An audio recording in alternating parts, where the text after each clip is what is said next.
All right, All right. Shalom. Shalom.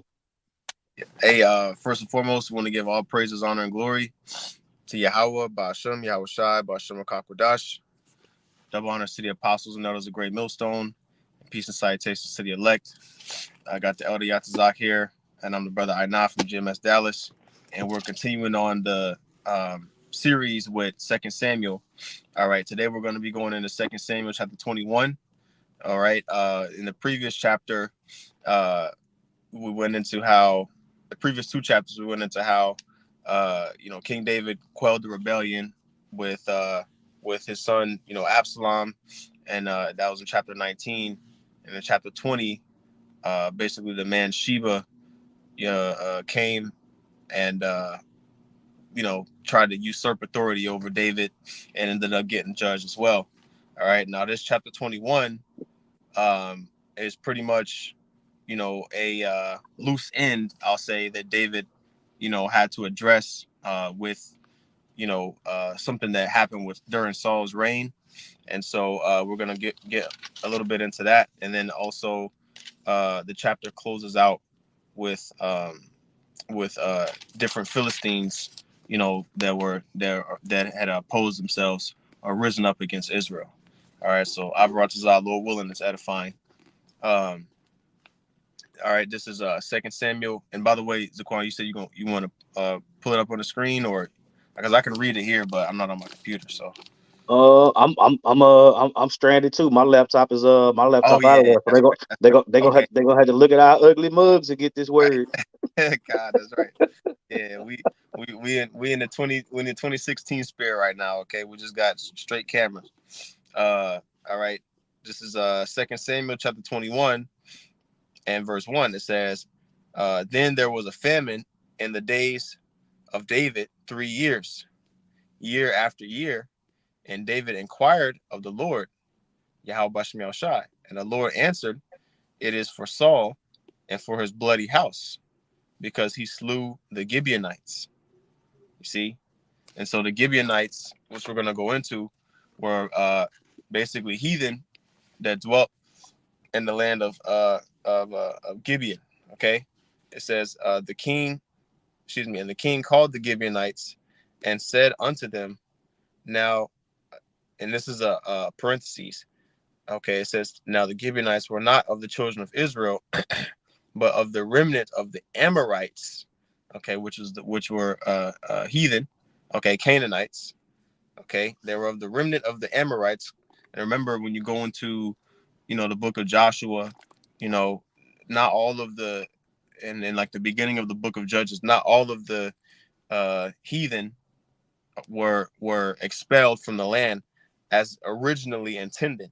Okay, and so these Gibeonites here are an example of heathen that basically stayed, in the land even during the time of David. All right, during the time of King David. It says, uh, now the Gibeonites were not of the children of Israel, but of the remnant of the Amorites. All right, so what I'm going to do is I'm going to get Joshua chapter 9. I'm going to finish this verse, though.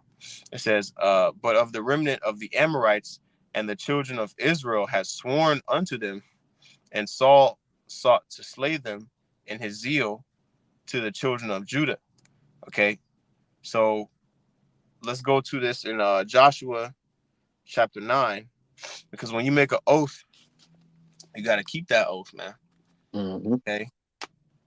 Uh, And this and spiritually, back then, it was a situation where Saul's actions affected someone else. Another situation. You see, the house of Saul was affected. The house of Saul's actions, starting with Saul, and ended up being dealt with King David. You know what I'm saying? So the house of David had to deal with something that the house of Saul had done. You mm-hmm. see, with nothing new being under the sun, the same thing is happening today. You see, you got the house of Saul, selling out and doing what they doing, and you got the house of David who through the Spirit is having to clean all that up. And this is just another one of those situations. Not to say that King Saul didn't love Israel, because he did, Right. but King Saul wasn't a man after the Most High's heart. You Right. see, King David loved the nation of Israel just as much as the Most High did. Of course, he couldn't love Israel more, but it took a toll on him, you know, having to deal with watching his people starve for 3 years. But it wasn't Right. because of his own actions; it was because of somebody else's. So keep that dynamic in mind. Con. You got it. Yep. Uh, and I'm gonna get this in the law too after we read this account. This is Joshua chapter 9, and I'll start at verse 3. Okay.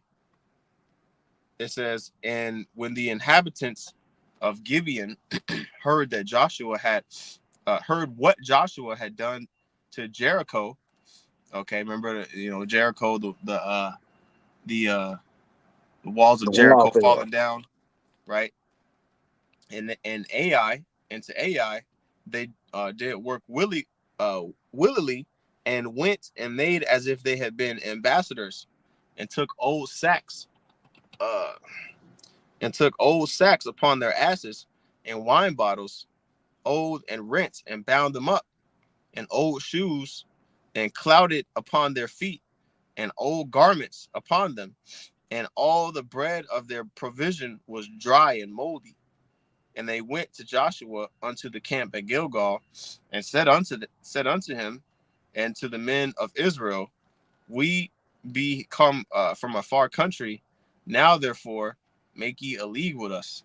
So they pretty much finessed the Israelites into thinking that they were ambassadors from a far country to make a pact and to make a allegiance with Israel. And they put on old ass clothes and dingy shoes, and they took some moldy ass bread and said, look, see, we came from a far country just to make a league with you, right? And pretty much when you read down, okay, uh when you read down, because they basically explained themselves. I'm gonna jump to verse 13.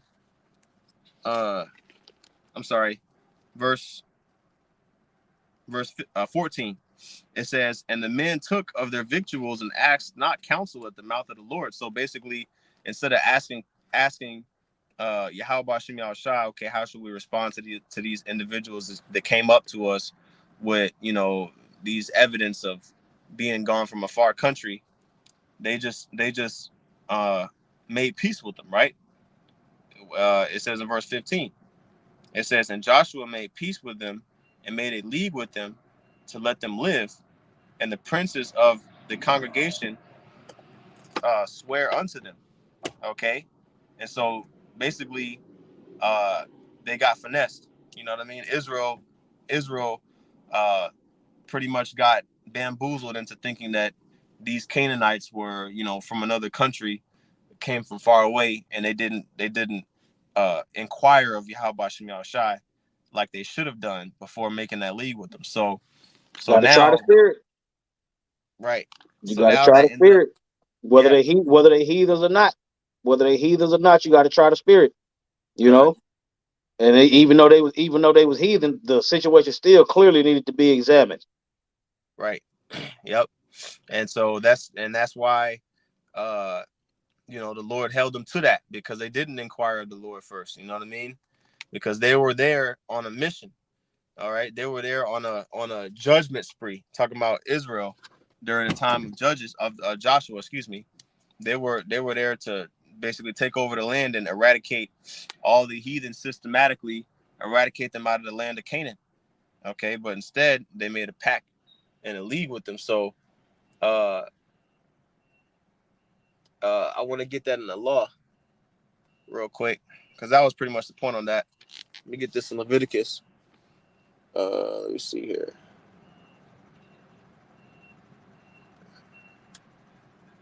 Yeah, let me get this real quick in Leviticus chapter 5 and verse 4.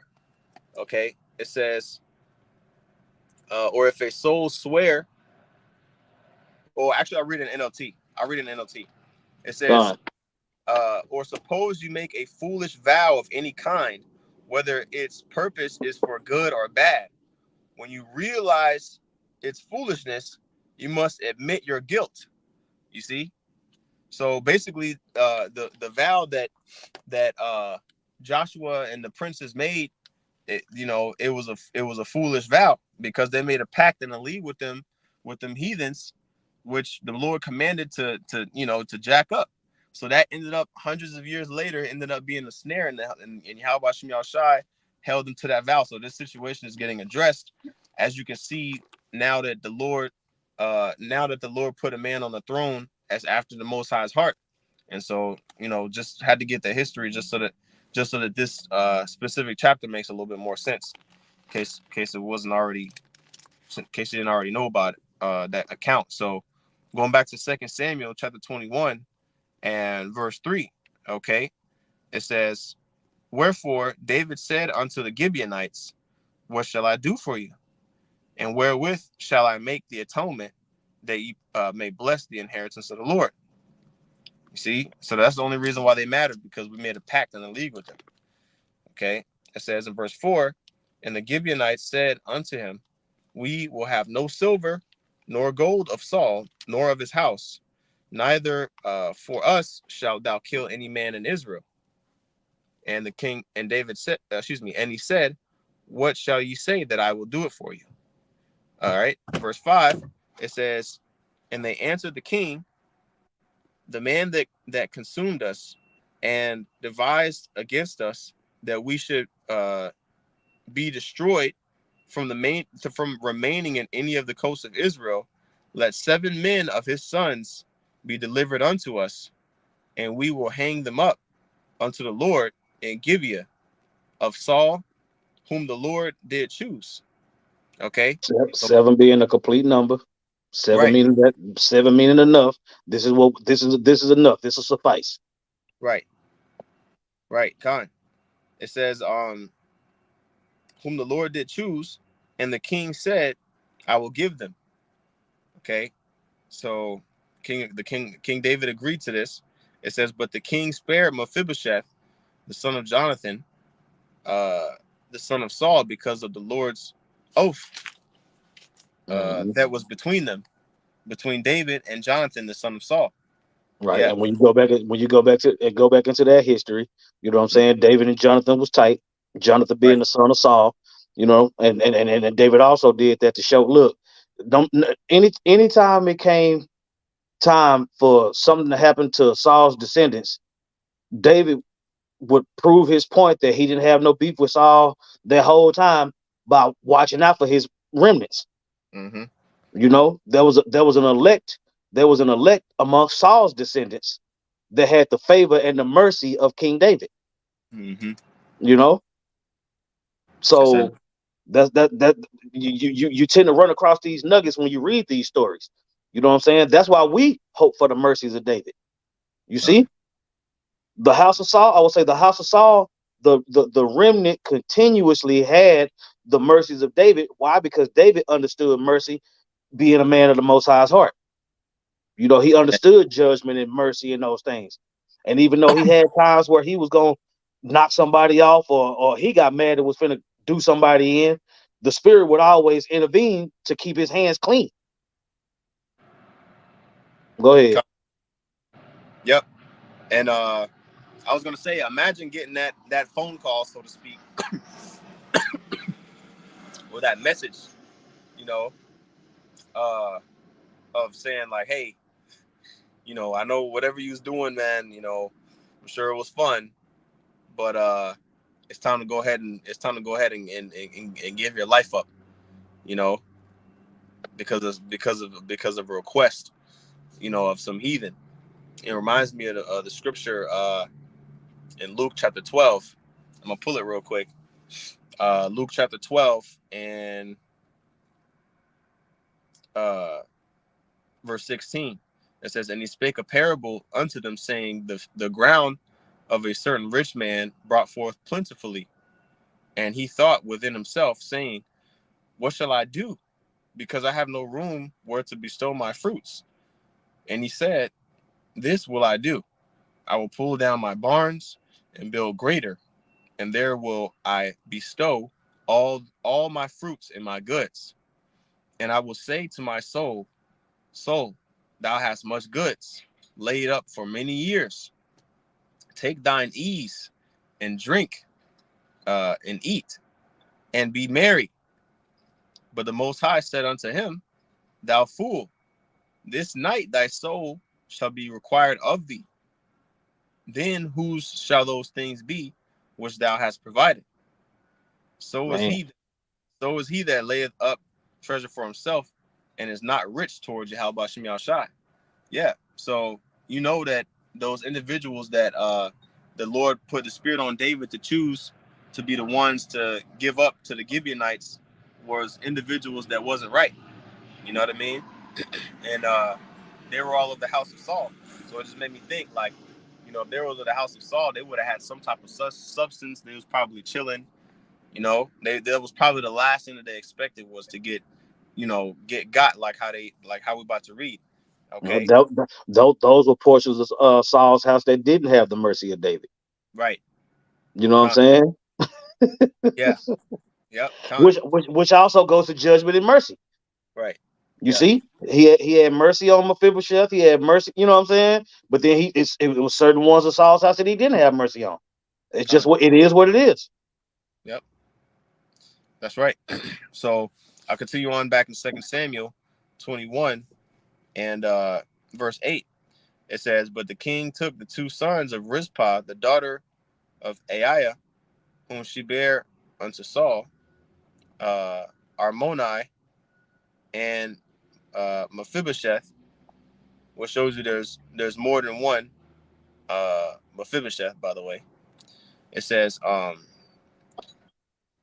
Armoni and Mephibosheth, and the five sons of Michal, the daughter of Saul, whom she brought up for Adriel, the son of Barzillai, the Maholathite, and he delivered them into the hands of the Gibeonites, and they hanged them in the hill before the Lord, and they fell all seven together, and were put to death in the days of harvest, in the first 2 days, in the beginning of barley harvest. Okay, so that would be during like the summer slash fall time. Okay, it says Or verse and that's just like when Yahweh gave the disciples the power to remit sins or retain them. right, You know, all the way back then. Keep in mind, this is David. This is David's decision through the Spirit, just like it was Peter's decision through the Spirit. You know what I'm saying? Along with the rest of the disciples to say, you know what, mercy. You know what, get him out of there. right, Go ahead. con. All right, verse 10. It says, And Rizpah, the daughter of Aiah, took sackcloth and spread it for her upon the rock, from the beginning of the harvest until water dropped upon them out of heaven, and suffered neither the birds of the air to rest on them by day, nor the beasts of the field by night. Okay, so she was lamenting. Okay, let's see here. It says, verse 11, and it was told David that what Rizpah, the daughter of Aiah, the concubine of Saul, had done. And David went and took the bones of Saul, the bones of Saul and the bones of Jonathan, his son, from the men of Jabesh Gilead, which had stolen them from from the street of Bashan, where the Philistines had hanged them when the Philistines had slain Saul and Gilboa, and he brought up from thence the bones of Saul and the bones of Jonathan his son, when they had and they gathered the bones of them that were hanged, and the bones of Saul and Jonathan his son buried they in the country of Benjamin and Zelga, in the sepulchre of Kish his father. Okay, so notice how for a good amount of time uh, uh, King Saul did not have a proper burial. You know what I'm saying? Right. You know, he had basically fully decayed by the time he actually had a proper placement of his bones, which, you know, really you're supposed to you want to be buried in the sepulcher of your fathers if you actually have land. Hmm. You know, you have a place where your father, your grandfather, this and that was buried. You want to, you know, obviously you're going to inherit that land. Well, when you pass that land down, when it says buried in the sepulchre of their fathers, sepulchre is like a tombstone, or you could say like like a little, A, not house, but where a you put tomb, a a casket, a tomb, tomb yeah, a tomb. above a tomb above A ground. a tombstone sit on top of the grass where you buried at. A Right, tomb is actually something you can walk into. right, Like exactly. when Peter and John went into Yahushua's tomb. Right, You see, Joseph of Arimathea gave Yahushua his tomb. right, You know what I'm saying? And right, in that within that tomb, you saw that's what I'm saying. Underground, you can't put the Ark of the Covenant in there. You know what I'm no. saying? When Peter and John went in there, the two angels was up top. You know what I'm saying? Mm-hmm. And it pretty much showed the Ark of the Covenant. You can't do Right, that underground. You have to do that right, in a tomb right. or Yep. sepulcher. That's it. That's the sepulchre. It's the waters, Quan. So it says, when you go back to verse 14, okay, it says in verse 14, and the bones of Saul and Jonathan his son buried they in the country of Benjamin, and Zelah in the sepulchre of Kish his father, and they performed all that the king commanded. And after that, the Most High was entreated for the land. You see, so the Most High ain't no respecter of persons. You make an oath, He gonna hold you to that. And the Lord didn't forget, man. That shows that's heavy, man. That was hundreds of years span. As far as like the the oath, when the oath was made between Joshua. Okay, fast forward all the way up until the time of David, King David. That shows you the Lord don't forget. And that Oh, everything get happens that in what's that? The Most High required that which is past. right. It's in Con. Ecclesiastes. Yeah, I get it. And then what? Yep. Another thing that comes to mind. Um, since judgment ain't executed right then, you think that you got away with it. No, Right. no, no, no, no, no. The Lord will let you die, bring you back again, lifetimes later. Look at the curses. Man. Look at the curses. The curse, the curses was eons ago. Man. Here we are still paying for it. Yep. You know what I'm saying? Look, it same the balance with the prophets. All the prophets that the Lord made promises to. Eventually, they gonna get them. But look, we talk about generations and generations and generations. You see what's that in Matthew where it talks about 14 generations between Abraham and Hmm. uh uh And then Ab- Abraham to David. you know what I'm saying? Yep. 14 generations from David up until Yahushua came. Yep. A whole lot happened in between those generations. Man. Con. Yeah, I got both of those precepts here. Come, Uh, the first one is Ecclesiastes 3:15. It says, uh, that which hath been is now, and that which is to be hath already been, and the Most High requireth that which is past. you see that? He requires that which is past. Look up that word require. Okay, that word require is Ecclesiastes 3:15. Okay, that word requireth is Strong's H 1245. Bakwash, which is to seek. Okay, to require, to desire, uh, to exact, to search out. Okay, by implication, to strive after. So he gonna go out and require of you, and like the IRS. You know what I'm saying? You made however much money, 5 years ago. They don't forget that shit. They need their money. If you're trying to evade taxes, it could have been 10 years ago. They'll arrest you for some taxes you ain't paid 10 years ago, 15 years ago, right? Yep. So how much more the Lord? Right. You see, Exactly. look at Esau. Look at Esau. You know what Mm-hmm. I'm saying?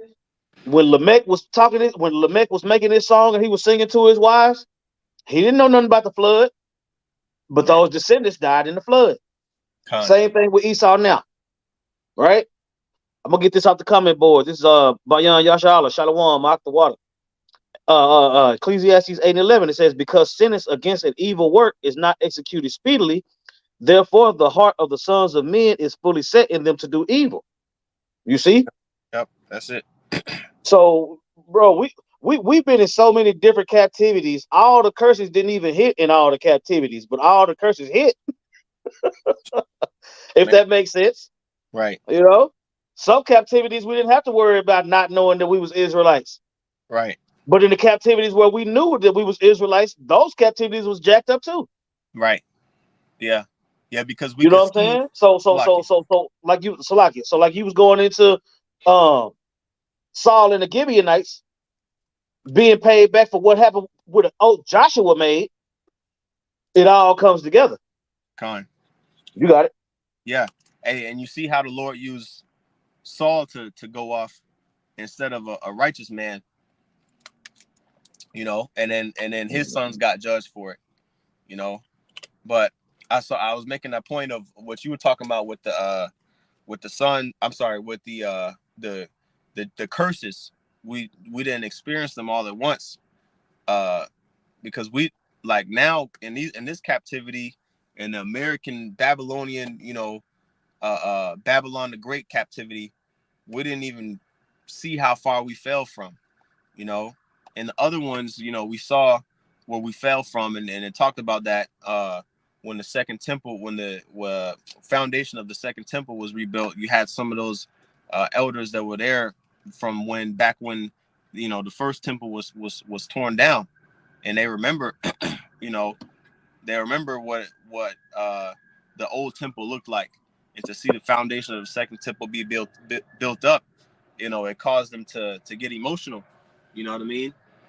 When they saw the foundation of that second temple being established, And so if we really saw, man, how far of a nation, I mean, of course we have the scriptures we can read, but if we really seen like how we was living back then, like imagine like, how they got videos of, uh, you know, different cities like New York, for example, from, 80 years ago. It's like remastered color. You seen like those videos, like originally they were Mm-hmm. taken in black and white and then they like remastered it, put the color to it, and you can see like, damn, how different the world was back then. Imagine if we could see like videos of us like actually in Jerusalem, actually in these different cities, how we were speaking Hebrew and how we had the you know the the garments and everything, on point, the land, we'd be able to see it more. With the scriptures we can only see but so far. Well, we have to use our mind's eye to see it. It takes faith, you know.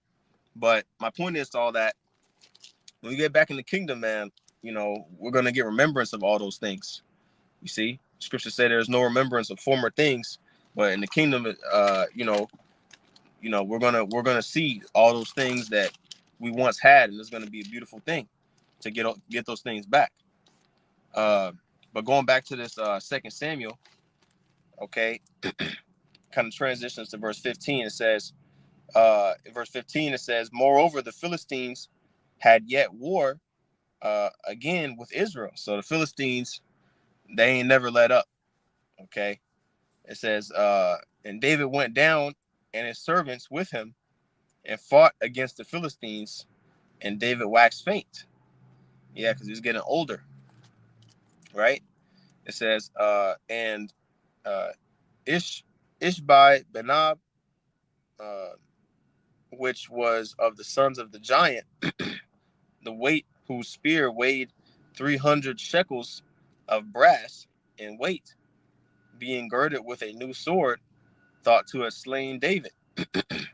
You see, so he got close to finishing King David out, right? It says, "But Abishai, the son of Zeruiah, succored him and smote the Philistine and killed him." Right, and that Philistine wanted revenge for what David did to Goliath. Right. You know Yep. what I'm saying?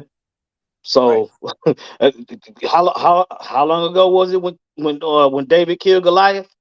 He was a young man. He was still a stripling. Now here you fast forward up to now. Fast forward up to now. What we talking about? Where David was king and he was getting older. You know, so like that time matters to us. Con. It don't matter to Yahweh Shemi Hawashai.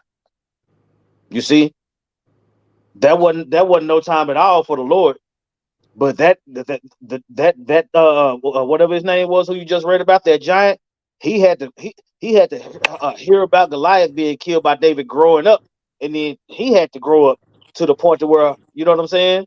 Yeah. So, so like the scripture say, 1,000 years to us is one day to the Lord. So the Lord ain't on our same time, but all these things are still happening in real time for us. You That's got it. right. Con. Okay, continuing on here in verse Boy, my computer just finished the restart. man, we would have been waiting for a long ass time. I need to throw this Uh thing out the window. Con. All right, I'll reverse verse 17 again. But Abishai, the son of Zeruiah, succored him and smote the Philistine and killed him. Okay, it says, then the men of David swear unto him, saying, thou shalt go no more out with us to battle, that thou quench not the light of Israel. That's what I'm And, saying. You earn your stripes, King. We got right, this. We right, got this. You know what con. I'm saying? And then, So, and that's the thing. That's the thing. The Lord had mercy on David again. yep, You know, you got it. con. Yep, it says, then the men of Israel swear unto him, saying, thou shalt go no more out with us to battle, that thou quench not the light of Israel. And it came to pass after this, that there was again a battle with the Philistines at Gob. Uh, then Sibbecai, the Hushathite, slew Saph, which was of the sons of the giants. Okay, so they had more than one giant. Okay, it wasn't just Mhm. Goliath. Okay, it says, and there was a again a battle at in Gob with the Philistines, where El Hanan and these men here, uh, Sibbecai, El Hanan, these were David's mighty men that that the scriptures mention. Okay, it mentions in the next chapter. It's mighty men, and it lists them by name. Okay, it says, verse 19, and there was again a battle in Gob with the Philistines, where El Hanan, the son of Ja'are Origim, a Bethlehemite, You slew. might be better off if you look it up in Hebrew just Right, nah, for to real. pronounce them names. Right. Nah, for real. Yeah, Con. I mean, yeah, I really could. I mean, shit. I mean, I know Bethlehem by Lachem. That's Right. house of bread.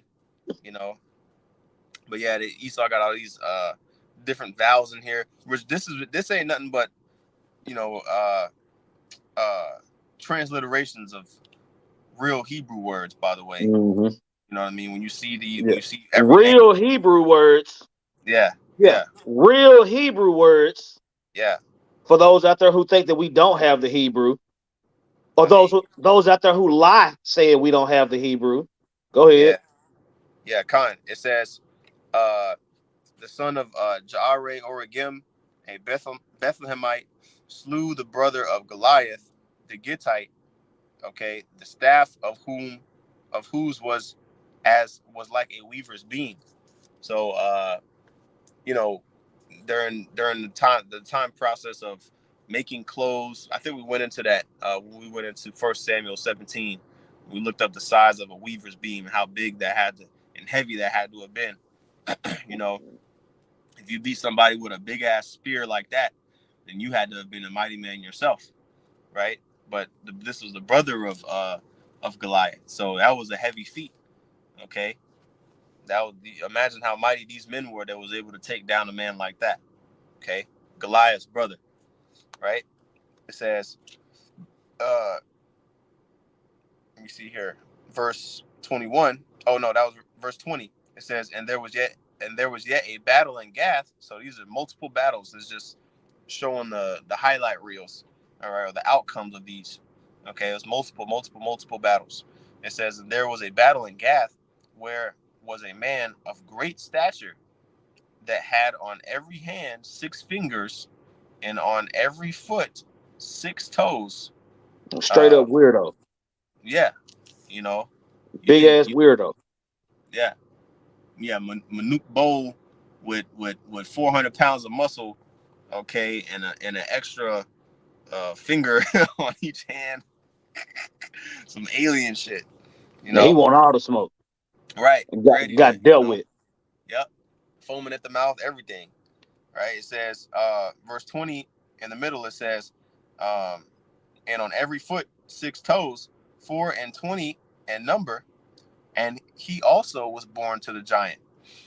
And when he had defied Israel, Jonathan, the son of Shimeah, the brother of David, slew him. These were four. These four were born to the giant in Gath, and fell by the hand of David and by the hand of his servants. You So see that imagine by the that. hand of David and by the hand of his servants. You see how the king gets the credit for the kill? Con. You It see? said, That's how it works. So when people say it's only one most high and ain't none else, okay, well, how did he save? With his right hand, which is Yahweh Shai, you know? So con, yeah, you want to hey, look, it's way more to this than calling the white man the devil, man. con. You got it. Yeah. Hey, well, what we just read was basically a parallel chapter to First Chronicles chapter 20. Okay, Mhm. so I just want to bring that out and point that out. Um, Basically, that's like a record of the mighty men that David had, and then when you go into chapter 22, which we'll get into at another time. Okay, this is pretty much like a prayer. Okay, a prayer of David. Okay, and so that was pretty much the chapter. It was pretty short. Um, you know, I think we pretty much made the points. I can't see the comment. Let me see. Oh, here we go. Got some pre. Okay, yeah, we already brought that out. Cool. Mhm. Yeah, this one might just be a shorter one because I mean that's already everything. That's already Right. everything in there. Uh, and I did see one here, a Get get footnote. Oh, get that precept. The house of Saul got weaker and the house of David got stronger. con. Yep. For Second Samuel 3. Yeah, Second Samuel chapter 3. Yep, Second Samuel 3:1. It says, "Now there was a long war between the house of Saul and the house of David, but David waxed stronger and stronger, and the house of Saul waxed weaker and weaker." And the reason why I wanted to bring that out is because there's nothing new under the sun, and that which required that is of the past is required. You see, right now to this day, you got the house of Saul getting weaker and weaker, and the house of David getting stronger and stronger. You know, and our comfort comes from the scriptures and going into this history. You see, because when you go through this history, you see how the Lord continued to have mercy on David, even though David had his faults. Yeah. You see, and if we of the house of David and we receive the mercies of David, then we'll be okay. So at Con. the end of the day, so at the end of the day, the house of David is back and the house of Saul is back. And eventually both of those houses are going to be brought together. But we're in the point in time in history and the present to where it's still that bump in the heads. Yep. You see, we still in that time. We still in that time. Matter of fact, get Romans 11:28 in the NLT. Okay. Romans 11 and 28. It says in the NLT, many of the people of Israel are now enemies of the good news, and his benefits. Excuse me, and this benefits you Gentiles. Talking about the Israelite foreigners. Mm-hmm. It says, yet they are still the people that the Most High loves, because He chose their ancestors, Abraham, Isaac, and Jacob. That's right, man. And the Lord set the elect and the 2/3 to go head to head in front of all of the world for His purpose. You know, And Con. that's what that's what these people are seeing when they on the comment board talking about, man, why Israel can't get along? Why y'all can't? That's your brother, man. No, nobody comes to defend the men of the Lord when they call us rapists and pedophiles and all this other shit. Don't nobody. You never see the comment board, like, man. Won't y'all leave GMS alone, man? All they do is preach. Right. You never fucking see that. Con. But you always see when the house of Saul, well, I'm gonna eat turkey. I'm gonna eat pork for Thanksgiving. I'm gonna make lobster and crab for Christmas. Those are the ones that get defended. But that's the thing. You want to be defended by motherfuckers on the comment board, or do you want to be defended by Yahweh Shem Yahweh Shai? And at the end of the day, this battle that you see on the comment board between the hopeful elect and the 2/3 is coming to a head for the Lord's will to play out. You know? And it is what it is, because we fully set for the get that fully set for the defense of the gospel. Con. Like I said earlier, it's way more than just calling the white man the devil, man. You see, the white man, first of all, the white man ain't the only devil. You know what I'm saying? He the only devil that ain't gonna never be that ain't never gonna receive mercy. But then you got them that are of their father, the devil, who the Lord is gonna have mercy on. But he put that he set that up for his purpose. Yep. I got well, hold on, let me see. Fully set. No, it's not coming up. It has defense of the gospel, right? Yeah. Okay. Look it up this way. I Defense. want to say that defense is spelled with a C instead of an S. Okay. There we go. All right. This is Philippians 1:17. Okay. Actually, I'll start at verse 15. It says, "Some indeed preach Hamashiach, even of envy and strife, and some also of goodwill." That's what I'm saying. The Okay. house of Saul for envy and strife, the house of David for goodwill. Yep.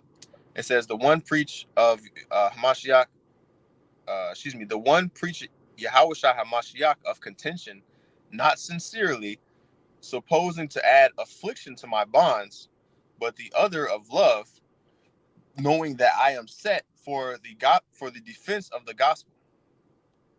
Yep, that's it right there. That's how, and that's how the Lord set it up. That's exactly how the Lord set it up. Con. You got anything else? Yeah, I was looking at this Jeremiah 33 and 26 real quick. You can break it down. Okay, this is Jeremiah 33, and I'll start it actually. Let me see here. I'll start at verse 20. I'll read verse 20, 21, and I'll jump down. Okay, it says, You need to get you some pineapples for them sniffles. I know, right? No, I got my where my deals at, man? My mullein leaf. That's what's up. I got my mullein leaf. That's what's up. Brothers Yeah, that got the costs. that right there and some pineapples. Prayer that and pineapples. Right, con. That's right. Got to sprinkle some GMS herbs in there. Okay. This is Jeremiah chapter 20. I'm sorry, chapter 33. I'll read verse 19 and I'll drop down. Jeremiah 33 and 19, it says, "And the word of the Lord, Yahweh Shem Shai, came unto Jeremiah, saying, Thus saith the Lord, if you can break my covenant of the day and my covenant of the night, and that there should not be day and night in their season," which meaning if you can stop the sun from doing its cycle and the moon from doing this cycle, if you can stop the sun from rising in the east and setting in the west, you can stop the moon from going to new moon to half moon to full moon back to the new moon again. It says, then may also my covenant be broken with David my servant, that he should not have a son to reign upon his throne, and with the Levites, my priests, my ministers. You see, which you can't do, which Esau wishes he could do. He wants to blow up the moon, and go to Mars and build on Mars. He wants to, stop the sun, block the sun out, okay? But he's not able to. It says, uh, verse 22, as the hosts of heaven cannot be numbered, neither the sand of the sea measured, so will I multiply the seed of David, my servant, and the Levites that minister unto me. Okay? All right. So that's the thing, man. And it's not only talking about, David's direct, um, children, okay, but those that are of the house of David. Okay, it's not only talking about the Levites, okay, but those that are priests, okay, unto the Most High after the order of Melchizedek, which Yahushai allowed for that to happen. Okay, he tied that all together. Um, verse 23, it says, "Moreover, the word of the Lord came to Jeremiah, saying, Considerest thou not what this people have spoken, saying, Two families which the Lord hath chosen, hath he even cast them off? Thus they have despised my people, that they should be no more a nation before them. Thus saith the Lord, if my covenant can be not with day and night, and if I have not appointed the ordinance of the earth, then will I cast away the seed of Jacob and David my servant, so that I will not take any of his seed to be rulers over the seed of Abraham and Isaac and Jacob. For I will cause their captivity to return and have mercy on them." So you can't say that, the Lord forgot about us. He forgot about his covenant that he made with David. He forgot about his covenant that he made with the Levites. He Right. just, he cast them off. He doesn't care about them no more. Okay, because look at us. We're in Replacement captivity. theology. Yeah, that Yeah, replacement theology stuff that vocab be talking about. You know what I'm saying? I would say the Lord didn't replace Israel. He punished Israel, but he didn't replace them. So that whole body of believers, and you know what I'm saying? right. Saying it, That's what. saying that everybody didn't believe on Yahushua when he came. No, no, no, no. It was people that did, and that's what you call the remnant. So try again. Kind. Yeah, that's what Esau wants you to think. That basically, nobody's special to the Lord. Israel had their time; it's over, and now everybody's just normal, and just call on Jesus. Yeah, Okay. now we can eat human feet and possum spines. Get the fuck Right. out of here, nigga. Yeah. Octopus. You know what Octopus I'm burger. saying? Yeah. Pterodactyl wings. Nah, man, you Man. ain't putting that shit on the grill. Right. Skunk tacos. All right. But yeah, that's the point. Okay. Oh shit, skunk tacos. That was the point on that Jeremiah 33. You know what I'm saying? So this is a shorter chapter. Okay, but you brothers get the point, Lord willing. Mm-hmm. Lord willing, was edifying. All right, so we're gonna go ahead and close it out. If you had any other remarks, Laquan. You good to go, brother? Okay, hey, all right. With that, we're gonna give all praises, honor, and glory to Yahweh, Ba'ashem, Yahweh Shai, Ba'ashem Wadash. Double honors to the apostles, and that was a great millstone. Peace and salutations to the elect. Shalom. Shalom.